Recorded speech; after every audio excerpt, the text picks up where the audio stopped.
Good morning everyone, myself Shubham Singh Rathore and you are watching science classes. तो science की class में मैं आपको पढ़ा रहा था ह्यूमन फिजियोलॉजी। ह्यूमन फिजियोलॉजी में मैंने पहला चैप्टर आपको पढ़ाया था डाइजेस्टिव सिस्टम और दूसरा चैप्टर पढ़ाया था रेस्पिरेटरी सिस्टम। आज का तीसरा टॉपिक है हमारा blood circulatory system. Blood circulatory system में हम बात करेंगे ह्यूमन हार्ट की, मानव हृदय की। तो मानव हृदय का यानी वो कौन सी ब्रांच है बायोलॉजी की जिसमें मानव हृदय का अध्ययन किया जाता है। तो ये जानते हैं क्या होगी उसकी definition. The branch of biology which deals with the study of human heart is known as cardiology। यानी कार्डियोलॉजी ही जीव विज्ञान की वह शाखा है जिसके अंतर्गत मानव हृदय का अध्ययन किया जाता है। तो आइए बच्चों, अब हम जानते हैं इसकी स्थिति क्या होती है, इसकी पोजीशन क्या होती है, ये कहां पर स्थित होता है और इसकी संरचना कैसी होती है।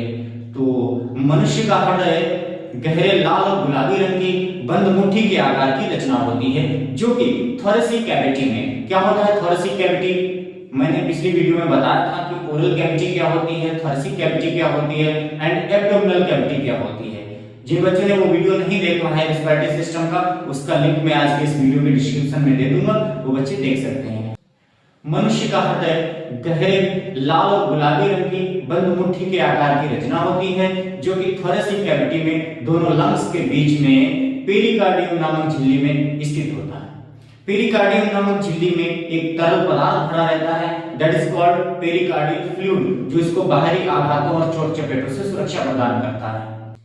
तो बच्चों, अब हम बात करेंगे मानव हृदय की बाह्य संरचना का, यानी external structure of human heart का।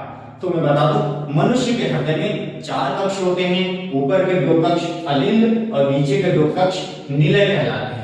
अलिंद और निलय को डिवाइड करने वाली एक खांच होती है जिसको बोलते हैं कोरोनरी सल्कस। कोरोनरी सल्कस जो है वो हार्ट को 2 भागों में यानी 2 अलिंद और 2 निलय में बांटती है। तो अलिंद, दाएं अलिंद के ऊपर एक छोटा सा छिद्र होता है, that is called fossa ovalis. Fossa ovalis भ्रूण अवस्था में भ्रूण को ऑक्सीजन प्रोवाइड कराता है, यानी ऑक्सीजन पहुंचाने का काम करता है, क्योंकि उस समय जो लंग्स हैं यानी फेफड़े हैं वो सक्रिय नहीं होते हैं। तो ये बच्चों, अब हम बात करते हैं इसकी क्रियाविधि की, इसकी मैकेनिज्म की, यानी कैसे इसमें सर्कुलेशन होता है ब्लड का।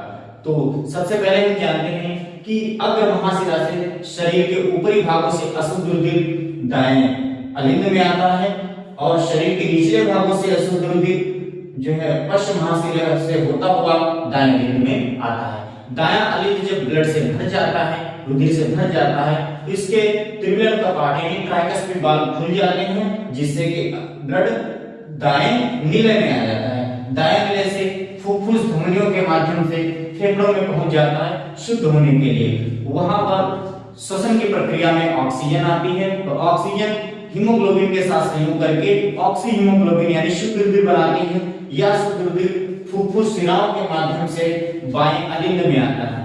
बायां अलिंद जब ब्लड से भर जाता है तो इसका दोविलर कपाट यानी डाइकस्पिड वाल्व खुल जाता है जिससे कि ब्लड बाएं निलय में आ जाता है। बाएं निलय से दैहिक महाधमनी से होता हुआ शरीर के ऊपरी भागों में शुद्ध रुधिर और तथा शरीर के निचले भागों में शुद्ध रुधिर पहुंच जाता है। यानी अगर हम बात करें तो एसेंडिंग ऑर्टा से दैहिक महाधमनी के एसेंडिंग ऑर्टा से शरीर के ऊपरी भागों में शुद्ध रुधिर और डिसेंडिंग ऑर्टा से शरीर के निचले भागों में शुद्ध रुधिर पहुंच जाता है। तो इस प्रकार मानव में ब्लड का सर्कुलेशन होता है। इसको दोहरा परिसंचरण भी कहा जाता है। क्यों कहा जाता है दोहरा परिसंचरण? क्योंकि मनुष्य के हृदय में शुद्ध और अशुद्ध रुधिर एक ही हृदय में सर्कुलेट होते रहते हैं, लेकिन एक दूसरे से वो कभी मिलते नहीं है, इसीलिए इसको दोहरा परिसंचरण भी कहा जाता है। तो उम्मीद करता हूं आज की वीडियो आपको अच्छे से समझ में आई होगी। फिर मिलते हैं इसी के सेकेंड टॉपिक के साथ, internal structure of human heart. उसमें मैं बताऊंगा कि इंटरनल स्ट्रक्चर हार्ट में कौन कौन सी चीजें होती हैं। तब तक के लिए thanks for watching science classes.